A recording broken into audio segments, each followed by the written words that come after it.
Hi, everyone. How's it going? Happy holidays.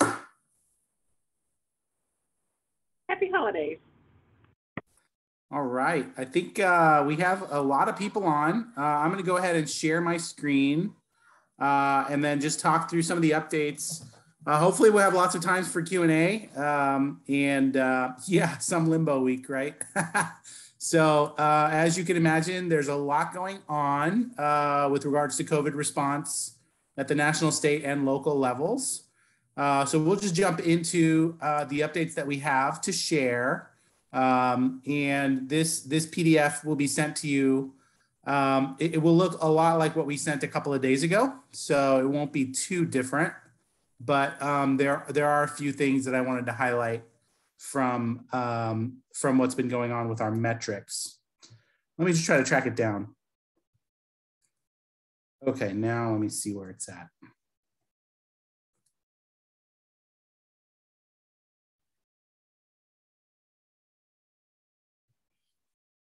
Oh, here we go. All right.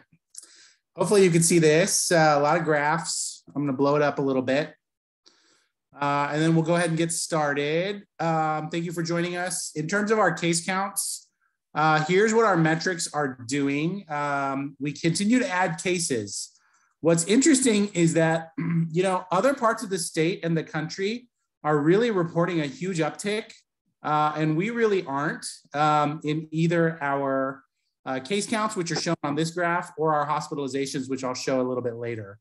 So here's Fresno. Let me show you what LA and Northern California are experiencing and why this explains some of the freak out headlines that you've been reading, okay? So here's what's going on in LA. So they are not only adding a lot of cases, but this upsurge is so steep that it's actually steeper than any other surge that they've had. And even though the overall number of cases is not that high yet, that's what they're worried about. And that's why they're pretty sure that they have Omicron cases. Even though when you go back and look at the fine print, there's only about 500 cases of Omicron or maybe 1,000 cases of Omicron that have been documented in the state of California. But that has more to do with variant testing than what's actually going on. I mean, when you look at these case numbers going up like this, you have to say this is a very contagious variant. And we know that that's true about Omicron.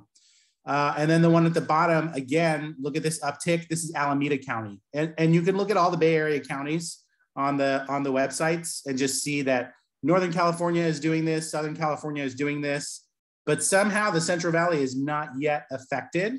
We feel like it's knocking on our door because we have found it in 7 patients so far here in Fresno County, and we have found it in our wastewater systems. And we know that both of those testing methodologies is a couple of weeks old. So we know it's knocking on the door. It's just not reflected in our case counts yet. I really like to look at this R effective, which is shown on this graph, and I'll walk you through it. This is from the CalCat website. So this top graph, which shows an R effective of 1.45, is for the whole state. And so as a state, we basically have a pretty high transmission rate. Anytime it's over 1, it means it's pretty bad. And LA is actually right now, it's 2. So anything above 1 and definitely closer to 2 means that the transmission is really taking off, and you're going to expect that really exponential rise. Whenever it's less than 1, you're actually expecting it to kind of die out, which I know sounds like sacrilege compared to all the other headlines that you're reading. But this is what the data is telling us right now, right this minute. As of today, in Fresno, our R effective is 0.66. And the same with all the other central valleys. So what we think is happening is that we are still predominantly Delta.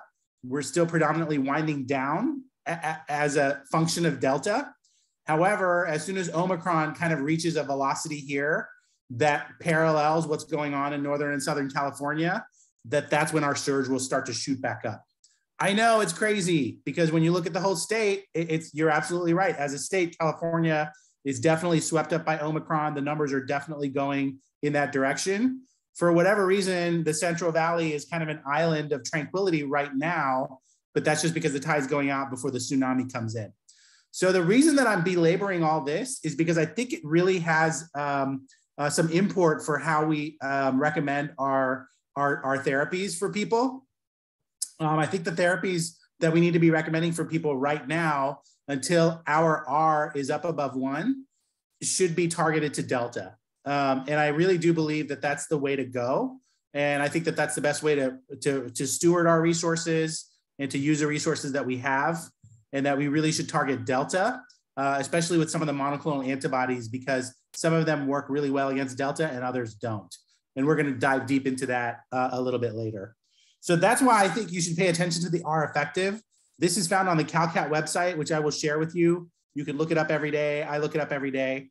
And every day, this is what it's showing, is that Fresno is still below 1 in the green. Even if you don't want to look at the numbers, just look at the colors. Green means good, red means bad, and they have it color coded. And then you can know, really, this is the first thing that's going to kind of pop open. And then after that, the case rates will start going up. And then after that, the hospitalizations. And then after that, the deaths. So that's kind of how these metrics domino on each other. But the first thing that starts to go up is the R effective. All right, this is what's going on with the hospitals. So here we have 166 positive patients in our hospitals. And really, we're looking at the modeling on that too. And that's probably just going to continue to plateau. It will probably go up related to the Omicron, but we don't expect it to go as high as it did in last winter's surge, knock on wood. So hopefully, that can be well managed. Same with the ICU patients, but that's what's going on day to day at the hospital level. Again, there's a ton of non-COVID presentations. There's a lot of staffing shortages, testing, et cetera. It's all very challenging. But however, the number of COVID cases, like I said, is relatively stable right now, while everything else is relatively constrained at the level of the hospitals. All right, the CDC has put out some new recommendations that you should probably be aware of. Remember, the CDC puts out recommendations, then the CDPH kind of digests those, and then the CDPH puts out their own guidance about what they think is going to apply to California. So we're now in that kind of in-between zone where the CDC has put this out. It's getting a lot of pushback and airplay. CDPH has not said anything yet, but probably by the end of this week, they will.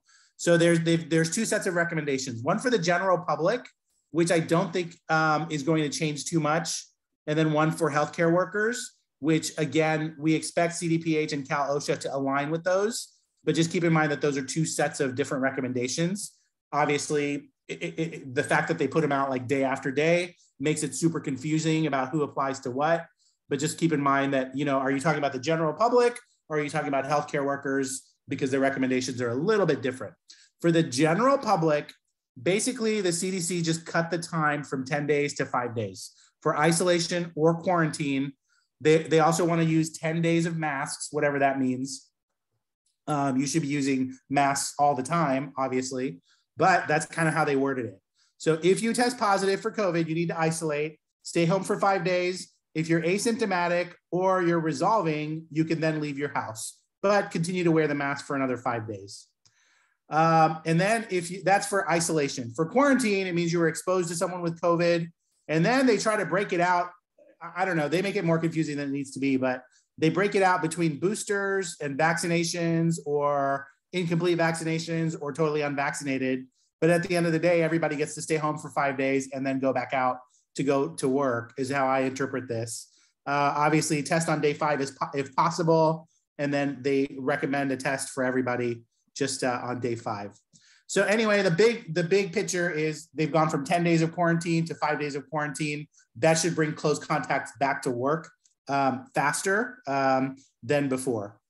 Okay, so that's the general public guidance. And I will include a link so that you can read all about that on the CDC website. Here's the recommendations for healthcare staffing. And this is the one that we really should parse very carefully, because this one really does count if you're boosted and vaccinated versus not. So if, and again, they break it out between who is infected versus who is a close contact with an exposure.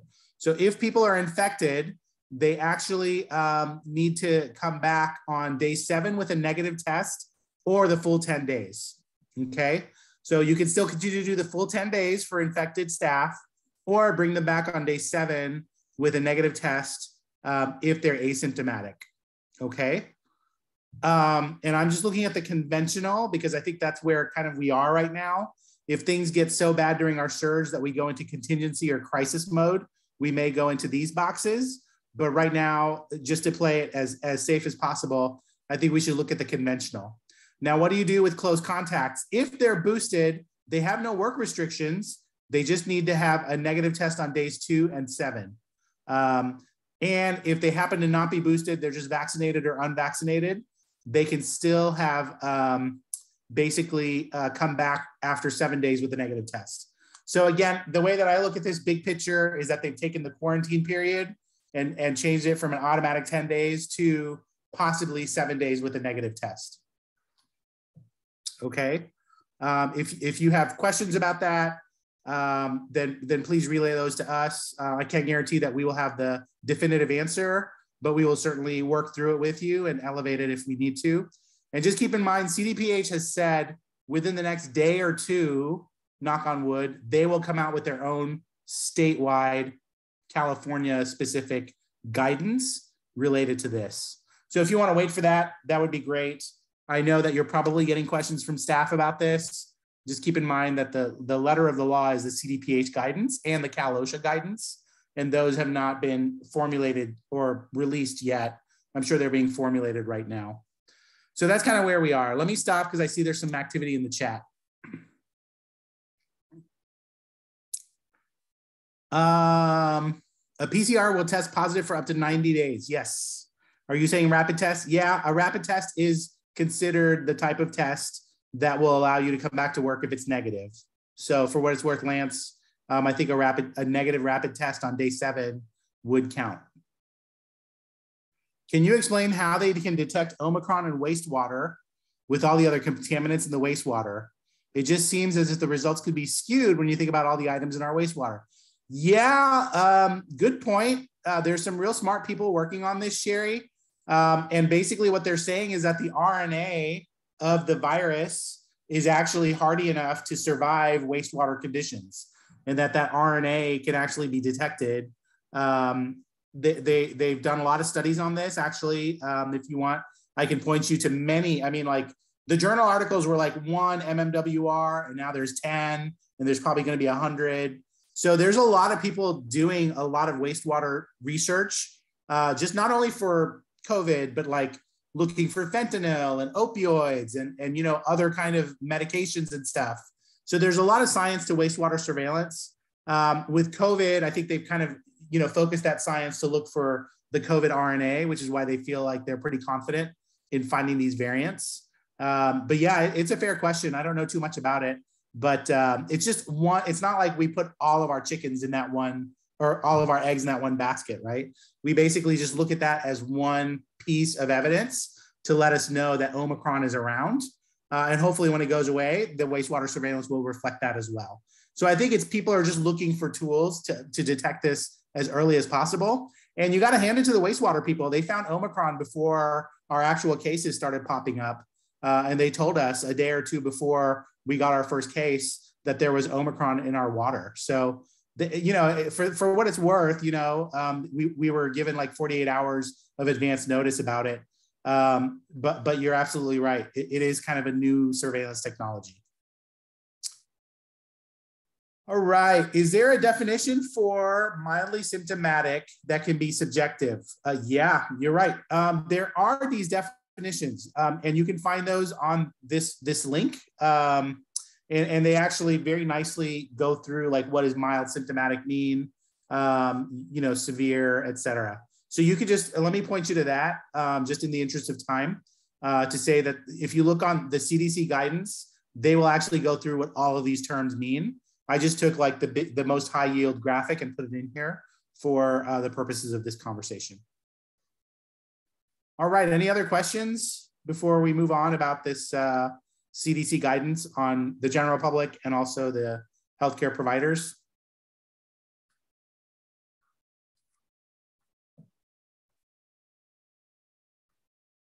All right, let's move on to therapies because there's a lot that's been going on with therapies.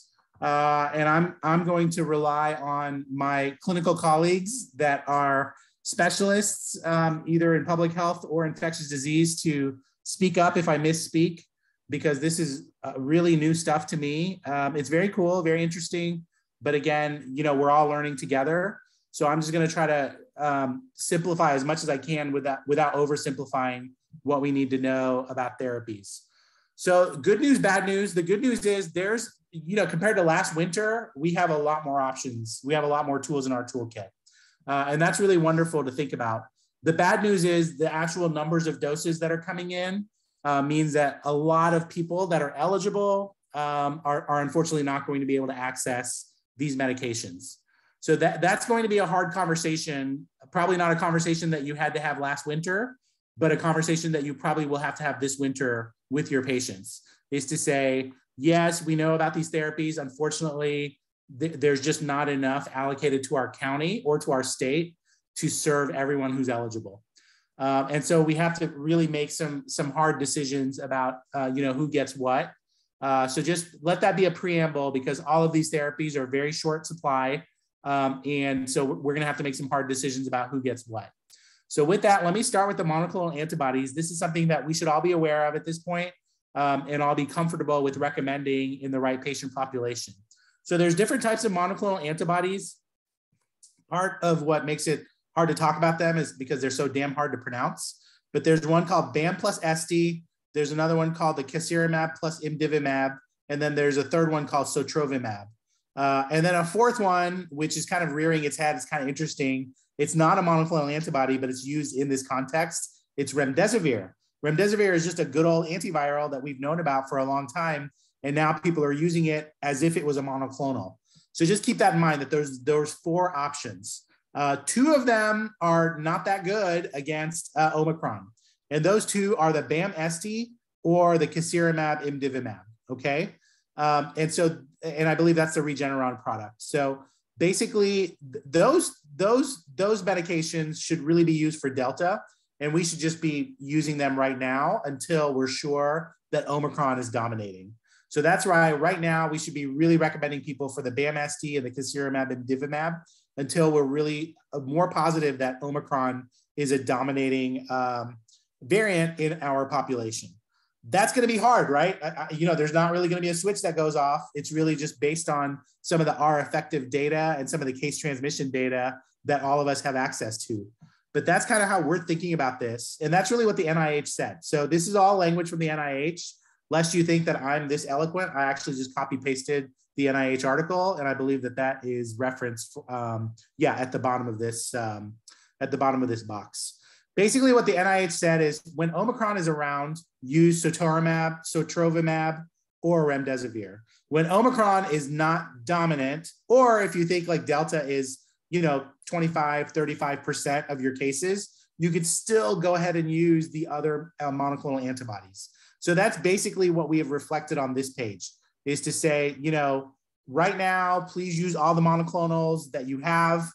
Later, you may have to use only sotrovimab or remdesivir. All of these are like a single day infusion or injection, except for remdesivir, which is a 3-day process. So you get day 1, day 2, day 3. And basically all of these are, within 7 days of symptom onset, sometimes within 10 days of symptom onset, depending on the monoclonal antibody. Okay.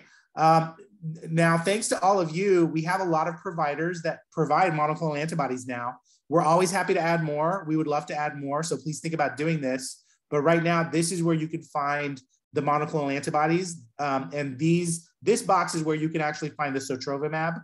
If you want to look for other providers that are offering the other monoclonal antibodies, that's going to be on the document that Dr. Zweifler very meticulously updates week after week. And that's found at this top link here.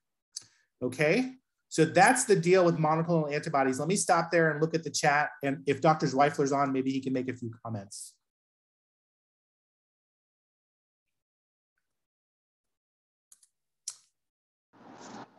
Hi, Dr. Forrest, John Zweifler. You covered it well. Like you said, it doesn't look like the Omicron surge has hit yet. So we're still recommending the Regen product, which can be given sub-Q. So people like that one, as well as the BAM ETE. As far as remdesivir, that's the very new, and we're not aware of any site that is yet offering that in Fresno. So if someone wants to do that, that would be great. Its efficacy is comparable to the monoclonal antibodies, so 80 to 90% reduction in hospitalizations. So it's very effective, but it does require 3 different days of an IV infusion. And as Dr. Vohra noted, just very short supply. So really, it's for those who are at highest risk. Because if you look at who's eligible, it's anyone who's obese or overweight. So it's 70% of the adult population. So really, but given our limited quantities, we should be much more careful. So they talk about if you're immunocompromised, immunosuppressed, or if you're and unvaccinated or over 65. So really, your highest risk candidates should be the ones that we're focusing on. We've got a pretty good supply of, well, we've got about 250 to 250 doses of monoclonal antibodies that are distributed throughout the county each week. So that gives you some idea. So there is some capacity and availability, but it is limited. And the other monoclonal that's out there now is called Evusheld. So I don't know, Dr. Vohra, if you were going to talk about that. Oh yeah, let's let me jump to that. That's at the very end, but you can talk about it now. Go ahead. Well, just to say that, so this is new. So this is a pre-exposure prophylaxis, and it's specifically for those who are immunocompromised. So it's really nice because they're the folks that even if you get them the vaccine, they may not get. It often doesn't. The body isn't stimulated to produce immunity. So the antibodies. So, but this provides long-lasting immunity over a 6-month period. So it's a really nice addition for those of your patients who are immunocompromised, oncology, prednisone over 20 milligrams a day. So it's a really very, very important step forward. That's going to be available at St. Agnes. Thank you, St. Agnes. They've really been very proactive in getting their program up and running to provide this for the community. So they're the only site right now where Evusheld is available. CRMC, it may be available in the near future. So we're working on that as well. It's limited currently to hospitals. So we'd like to get it out more to the providers who are dealing with these populations. But right now, the way it's being distributed, that's not permitted. So yeah, I'll stop there. Thanks, John. Yeah, that was a great summary of the Evusheld, which I was going to talk about anyway. It's pre-exposure, last 6 months. It's for immunocompromised, 12 and over in terms of age. So 12 years and older in terms of age. And we've only got. If I can make one more comment about the monoclonals. So they're also authorized for pre-exposure prophylaxis and some other kind of settings. But right now, they're also indicated for mild to moderate disease. And it just seems like that's really where we should be focusing currently. But they still do have that indication. The sotrovimab does not have that indication. So we're really kind of in this in-between stage. But I would, just to keep it simple, I'd focus on mild to moderate disease right now as opposed to pre-exposure prophylaxis. Yeah, for post-exposure prophylaxis. Oh, excuse me. And, the question comes up like, what are we going to do when Omicron hits and we don't have sotrovimab or remdesivir? Well, the NIH says, counsel your patients. You can offer them the other mAbs and just tell them these might not work. So that's kind of the, a worst case scenario is, you can still offer them, but just let them know, the efficacy is much lower, closer to 20 to 30%. And so may not be as great. All right, just to keep up with the chat. Oh, Sim just dropped the newest monoclonal antibody treatments document. Thank you for doing that. Kelly asked about having trouble getting the Regeneron product. There was a pause in shipping for about a week, so that might have interrupted the supply, but they've told us that the pause has now been lifted and that we should be able to get a continuous supply of the Regeneron product as needed. So hopefully that answers your question, Kelly. We're at the mercy of the state, so we're not holding anything on our shelves at all. We, in fact, are just helping to facilitate the distribution. So Unfortunately, the pause in the supply is out of our control, but it should be lifted as of now. So hopefully within the week or next week, you'll have more of the Regeneron to give. Okay, let's talk about oral agents. So there's two of these, one from Merck, one from Pfizer. The Merck product is called molnupiravir. The Pfizer product is called paxlovid. These are oral. These are pills. You write a prescription. The patient goes to the pharmacy and picks them up. And that's great. The bad news is there's very few doses. And the worst news is these require just a huge crap load of like good patient selection because they just have a lot of kind of footnotes related to who can get them and some of the contraindications, et cetera. So let's just talk about the indications first. Indications include immunocompromised, immunosuppressive medications. So again, that same person that might refer for Evusheld or even monoclonals, these are the folks that you're going to try to refer for these oral antivirals as well. Or they're incompletely vaccinated with older age, or they have severe risk factors for disease. And there's a lot of different risk factors. And you know, you have to use your best clinical judgment to see if they really do qualify based on these risk factors. And you can see them here. They include, you know, age, increasing age after age 50 increases the risk, history of cancer, cardiovascular disease, chronic kidney or chronic lung disease, diabetes, immunocompromising conditions, obesity, pregnancy, sickle cell disease. So, you know, it seems like such a broad pool of people that could qualify. And that's why, like I said, there's going to be a lot of patients that come in and they technically meet eligibility criteria, but unfortunately, the number of doses will prevent everyone from receiving them. Okay, so which pharmacies are going to receive these? That's actually listed on this table, which you should have seen before. The state is actually publishing all the pharmacies across the whole state, which is going to just create some chaos. I imagine people are going to start driving like hours and hours to try to find some of these pharmacies and stuff like that. But for now, there's 10 pharmacies that we're working with. 4 of them are getting paxlovid, and all 10 are getting molnupiravir. And these are selected based on, you know, being proximal to vulnerable populations, having a drive-through pharmacy available, and being able to accept this medication as part of the CVS or Rite Aid chain system. So that's why these pharmacies were selected. Definitely the plan is to broaden the number of pharmacies and broaden the number of providers. And in fact, if you want to if you have an on-site pharmacy at your clinic that you want to nominate for having these medications on hand so you could just give them to your patients, then you can email the Mohawk. And I've put that on the bottom of this page as well.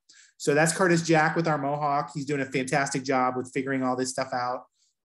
And he will definitely put you in the queue to start getting the Paxlovid and the molnupiravir. Like I said, it probably won't be for the next few weeks, but eventually this will be very broadly available, kind of like the other medications like remdesivir, which was very, very short at first and now is broadly available. Okay, so that's what these pharmacies are. Now let's talk about each medication in detail. And before I do that, just put this somewhere handy. This is the drugscom interactions checker, because I'm going to show you kind of a cool trick to deal with all these crazy drug interactions. If you just go to this drugscom interaction checker, this will actually help you work through Paxlovid very efficiently, okay? And we'll do that in real time, but let me talk about Paxlovid for a minute. Paxlovid is 2 medications. They're both, almost like HIV medications, reverse transcriptase, protease inhibitors. And so basically, they've been put together for this Paxlovid medication. Apparently it's a blockbuster. You know, the trial just blew everybody away. 90% effective in reducing hospitalizations and deaths in individuals. So this is the oral silver bullet that everyone was talking about. However, it comes with a few caveats. So it is recommended for adults and pediatrics over age 12 who have positive COVID testing and who are at high risk of progression. However, they're not, so sick that they need to be hospitalized. So they still have to be ambulatory, relatively normal O2 sat above 94%, and just have mild illness in order to qualify for this medication. Okay, so in terms of contraindications, You just have to know that this medication really messes with the metabolism and vice versa for a lot of different medications, including things like statins, migraine medications, anticonvulsants, anti-cancer medications, sedative hypnotics, antiarrhythmics, et cetera. There's a lot of different medications on this list, and it's all listed in the FDA EUA, which is why I added it to this the site, to this advisory. There's also a fact sheet for patients, parents, and caregivers. So you might want to look at that and consider handing that out at the time of the prescription. And then a link that I added in just this morning is to ritonavir. So remember, ritonavir is one of the medications in paxlovid, and it's the one that is kind of the old kid on the block. The other medication is the new kid on the block. It's not in any of the drug-drug interactions yet, but ritonavir has been around for years. We know a lot about how it handles in the body and how it messes with other drug-drug interactions. And so what you want to do when you check your drug-drug interactions is actually use ritonavir, not paxlovid, in your drug-drug interaction checker. Okay, so let's do that right now. I'm going to stop this share. I'm going to go to a different share. And then I've actually got it queued up on drugscom. So let me see here. Are you guys able to see this? Okay, hopefully you can see that. It says drug interactions checker. You guys see that?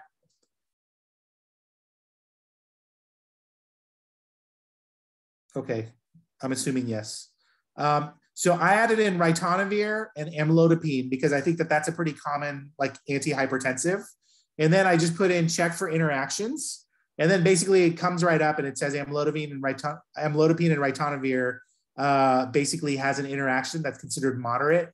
So then you're going to have to figure out, you know, should I have the patient stop the amlodipine? Should I have them just check their blood pressure every day and make sure it's getting staying in range, and then basically call, you know, their primary care doctor if their blood pressure goes way too high or way too low? Just make up some kind of a plan. Remember, it's a 3-day medication, so it's not a huge long time, and most of the time the interactions will hopefully be pretty minor and something that you can handle over the phone, but just something to let patients know about. More serious interactions, when I come across this, like statins, you know what? Just stop the statin. You don't need it for a week. Just say, stop taking the statin for a week and then restart it whenever you're done with the paxlovid. So think about which drugs they actually need to be on. For some of them, they're not going to be able to stop. Like, for example, digoxin is another one that's on this list. So when you look for interactions with digoxin, you'll see basically ritonavir increases the blood levels of digoxin. That can actually be potentially pretty toxic, because then you have digoxin toxicity that can lead to dysrhythmias, et cetera. So this is one that you really want to be careful with and really figure out, okay, should we basically have a lower dose of digoxin or stop the digoxin and just check a digoxin level, et cetera. So like I said, I wish this was easy. It's really not easy. But fortunately, this drug-drug interaction checker will keep you and your patients safe. And you can go in and check any number of different drugs. Just remember to keep ritonavir in the drug interaction checker, because ritonavir is one of the medications and probably the most problematic medication in paxlovid. And this is the one that's really going to create a lot of problems. However, the drug interactions checker will warn you against all of the drug-drug interactions with paxlovid as related to ritonavir. So I hope that that makes sense. All right, let me stop and look at the chat to see if there's anything else in here. Okay, any questions about that so far? And Sim dropped the link to the drug interactions checker so you guys can check that. Okay, so just read through the FDA EUA. There's a capsule summary that's actually pretty good. It's just like a 2-page capsule summary. And then there's like a 50-page follow-up that you can look for details. And there's just a bunch of stuff that is on there. Let me show you, sorry, while I'm here, just for completeness, let me do this. Let me just show you the full list of interactions with the ritonavir. That is, let me see where it went. Sorry.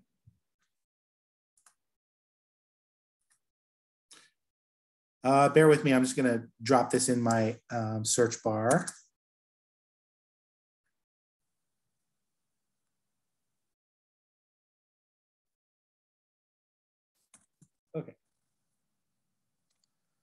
All right, so there's another document that I've linked to called Wikidoc.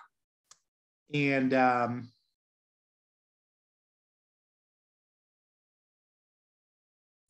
this is what Wikidoc for ritonavir looks like. It's got a lot of information for like pharmacists and you know, researchers, et cetera, and HIV doctors.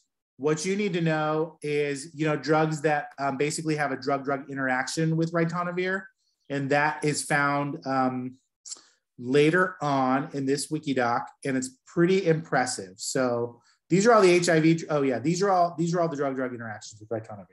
So established and other potentially significant drug interactions. So HIV medications for obvious reasons, but then also other things like analgesics.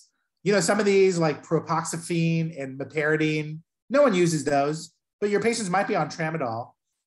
You know, again, you just have to go through and see like, what are your patients actually on besides this paxlovid, disulfiram or metronidazole. There's some antiarrhythmics here, disopyramide, flecainide is actually on the list as well. So just, you know, if your patient has a lot of other medications and none of them can be stopped, then really do the drug-drug interaction checker. Same thing with anticonvulsants, antidepressants.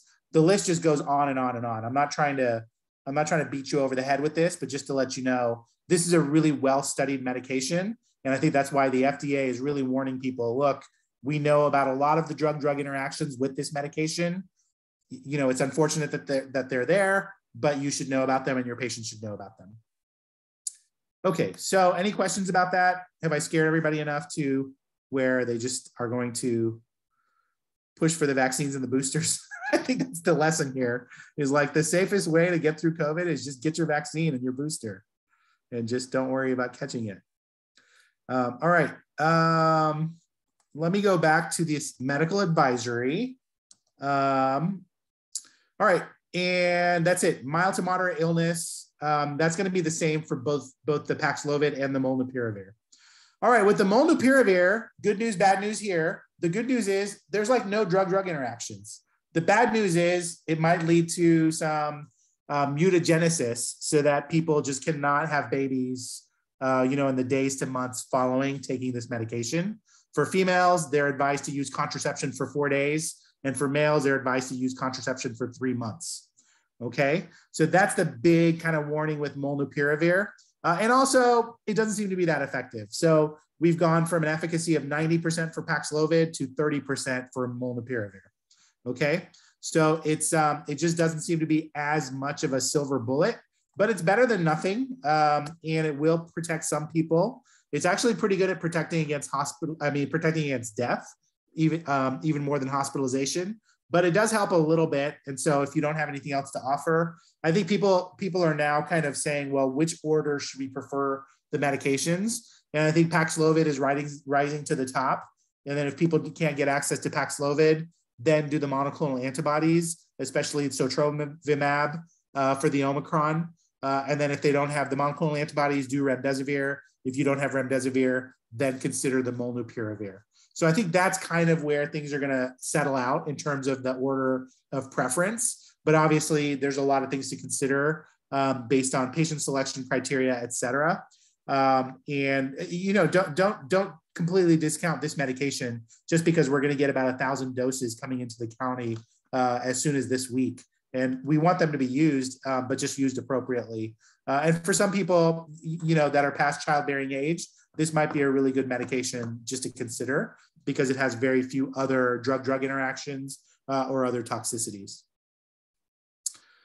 All right, any questions?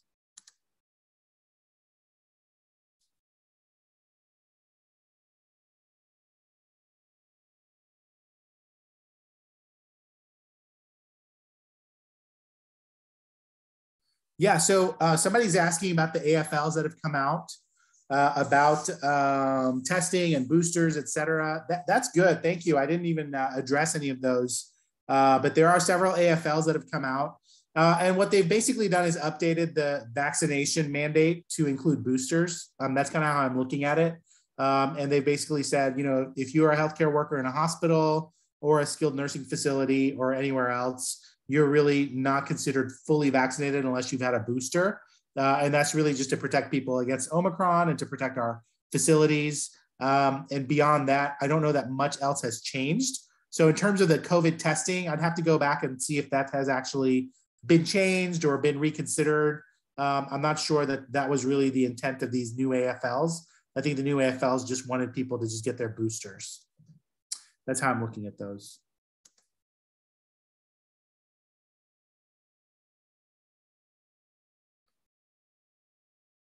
All right, and then we talked about Evusheld.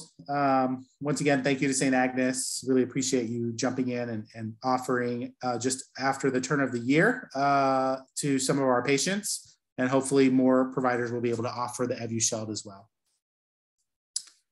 And that's it. I want to wish everybody a happy new year. Hopefully you'll get a little bit of time to rest and relax during this week. I know it's been crazy. We're doing our best to kind of stay on top of the messaging. We're actually working very, very hard with our schools as well to make sure that the state is actually making sure that all school children have 1 or 2 test kits available so that they can get testing done at home before they even come back to school, which is really cool. So we're trying to make sure that that goes well. And then there's other kind of at-home test kits that are going to be available.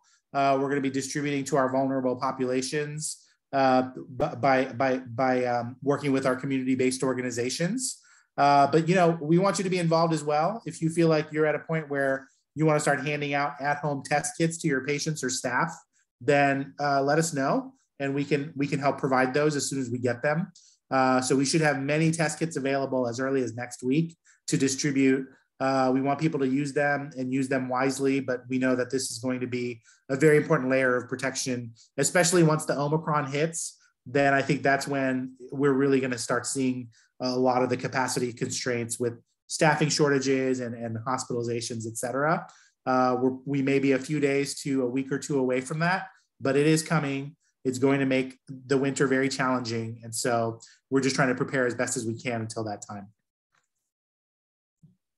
And on that note, Happy New Year. Oh yeah, good question. So somebody's asking, when are the oral agents actually going to arrive?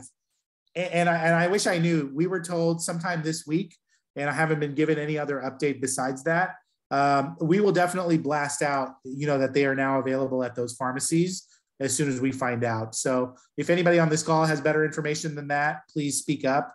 Otherwise, we will definitely keep you posted. I'll touch base with our distribution folks and Curtis Jack to find out if he has a better drop date for the oral antivirals. What brand of antigen test is going to be distributed? Yeah, good question. I think it's called iReady, from what I understand, but we can try to find out. It's actually one of those lateral flow tests where you can swab yourself and then you drop the dropper, and then basically it gives you a line or 2 lines based on if you're positive or negative. So I think that that's the kind of test that we can count on for the at-home testing.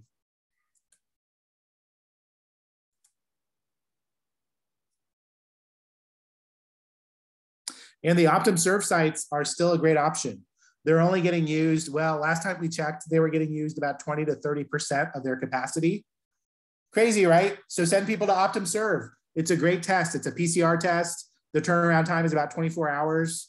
Definitely use up all those slots because they have, you know, hundreds of slots every day that are going unused. And so we just need to push patients to go use them as needed, and your staff if needed. So just make sure that you're doing that and get your testing done. I got a sore throat, so I got tested. It was negative. So there you go. I'm helping make our numbers look better.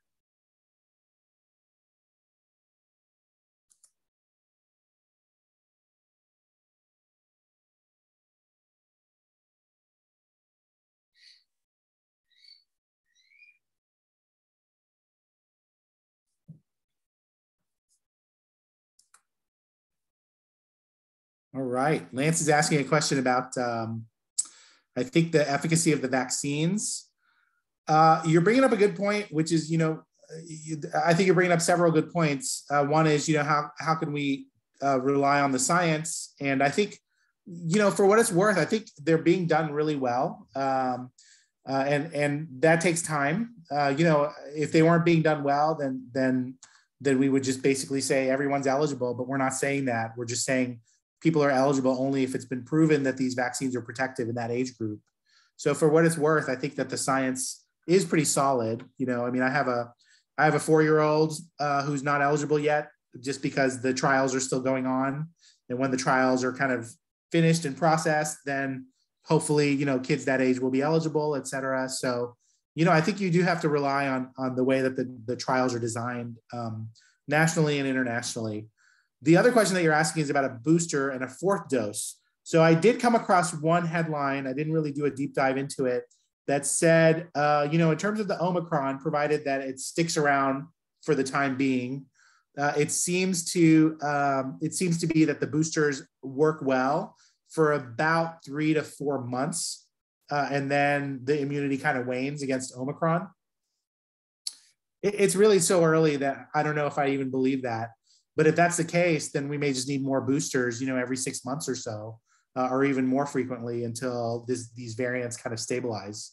So again, you won't hear me saying that on the media because I think it's way too early and very presumptuous to jump to that conclusion. But I think that the larger message is the variants are going to keep doing what they do, and we're going to have to keep responding with vaccines. And so it'll just become kind of an arms race until there's an equilibrium. And hopefully, you know, I think a lot of people are hoping that this virus keeps mutating to become more and more milder, so that we don't have these huge disruptions in our healthcare system, which would be welcomed by everybody. So, you know, there's so many variables that go into how that all works. But, you know, I think it wouldn't be totally out of the question for the national authorities to recommend even a 4th dose if it was found that people needed it because the boosters were waning after a few months. Again, with the flu, it's like we have to get a flu shot every year, right? And that's just because the immunity wanes and the virus changes. And so we're kind of used to that paradigm with the flu, and the period there seems to be about 12 months. With COVID, everything is so new, we don't know exactly what the period will be for boosters, whether it's 4 months or 6 months or 1 year, that's to be seen. But it wouldn't be unusual to need, you know, a booster shot for COVID just because the variants keep popping up. Lots more to learn for sure. All right, well, I think we will conclude there.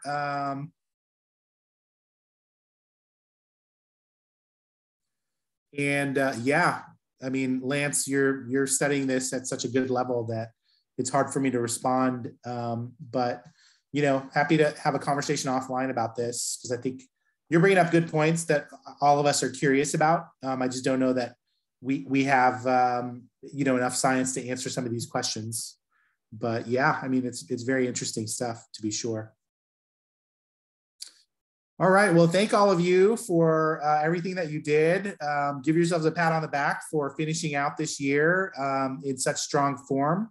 I really appreciate your partnership and your collaboration. I know it was very challenging and we're not through it yet, but I'm so glad to be celebrating the new year with all of you. And I wish you a safe, happy, and healthy new year. And we'll see you again next week with more updates, I'm sure. And in the meantime, if there's major stuff that comes up, we will just communicate over email, and we hope you do the same. Thank you so much. Thanks, Rais. You're welcome. Thank you. Bye. By the way, the mustache is just a joke. I'm just trying to freak out my kids.